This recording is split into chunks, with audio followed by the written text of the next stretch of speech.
যুক্তরাজ্যে Apple mobile ব্যবহার করা আর নিরাপদ থাকছে না, কারণ সরকারের চাপে পড়ে অ্যাপলের পক্ষ থেকে যে অ্যাডভান্সড ডাটা প্রোটেকশন সুযোগ দেওয়া হতো গ্রাহকদের, সেটি বন্ধ করে দেওয়া হয়েছে।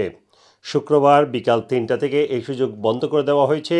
অর্থাৎ একজন ইউজারের ব্যক্তিগত ছবি কিংবা অন্যান্য ডকুমেন্টস এখন থেকে আর সুরক্ষিত থাকছে না, যেটি আগে এন্ড টু এন্ড এনক্রিপশনের মাধ্যমে সুরক্ষিত থাকতো। শুধুমাত্র অ্যাপল ইউজার তিনি দেখতে পেতেন, এমনকি অ্যাপল কোম্পানিও সেই ডেটা দেখতে পেত না। কিন্তু এই মাসের শুরুর দিকে যুক্তরাজ্য সরকার অ্যাপলের কাছে যেটি চেয়েছিল সেটি হচ্ছে যাতে করে তারা সকল ইউজারের যে ডেটা রয়েছে ফোনে কিংবা অ্যাপল অন্যান্য ডিভাইসে, সেগুলোতে যেন অ্যাক্সেস করতে পারে। কিন্তু অ্যাপল সে সময় কোনো জবাব দেয়নি এবং তারা বারবার বলে আসছিল তারা তাদের যে সুরক্ষা নীতি, সেক্ষেত্রে কোনো ধরনের যেটাকে বলা হচ্ছে ব্যাকডোর, সেটি তৈরি করবে না। কারণ এর ফলে মানুষের তথ্য যারা হ্যাকার রয়েছেন তারা হাতিয়ে নিতে পারে এবং এর ফলে মানুষের নিরাপত্তা হুমকির মুখে পড়তে পারে। কিন্তু যুক্তরাজ্য সরকারের পক্ষ থেকে বারবার এই ক্ষেত্রে চাপ প্রয়োগ করা হয়েছে এবং শেষ পর্যন্ত আজকে অ্যাপলের পক্ষ থেকে একটি স্টেটমেন্ট বলা হয়েছে শুক্রবার বিকাল ৩টা থেকে কেউ আর অ্যাডভান্স ডেটা প্রোটেকশনের যে সুবিধা সেটি পাবে না এবং যারা আগে থেকে এই সুবিধা পেত তাদের সেই সুবিধাও ধীরে ধীরে বন্ধ করে দেওয়া হবে। এর ফলে আইক্লাউডে যেসব ছবি কিংবা অন্যান্য ডেটা রয়েছে সেগুলো আর সুরক্ষিত থাকছে না।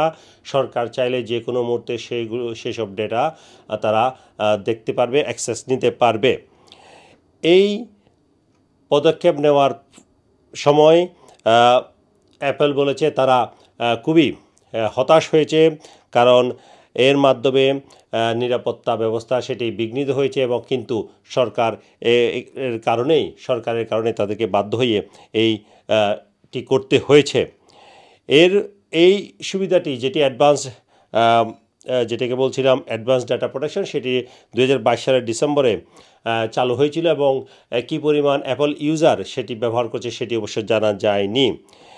বিশেষজ্ঞরা বলছেন এটি সরকারের একটি মারাত্মক ভুল পদক্ষেপ এবং বলা হচ্ছে এটি খুবই হতাশাজনক একটি পদক্ষেপ এবং মনে হচ্ছে এর ফলে কিন্তু যারা যুক্তরাজ্যে অ্যাপল ব্যবহার করেন তাদের নিরাপত্তাকে হুমকির মুখে ফেলেছে। হোম অফিস অবশ্য এই ব্যাপারে কোনো ধরনের মন্তব্য করেনি।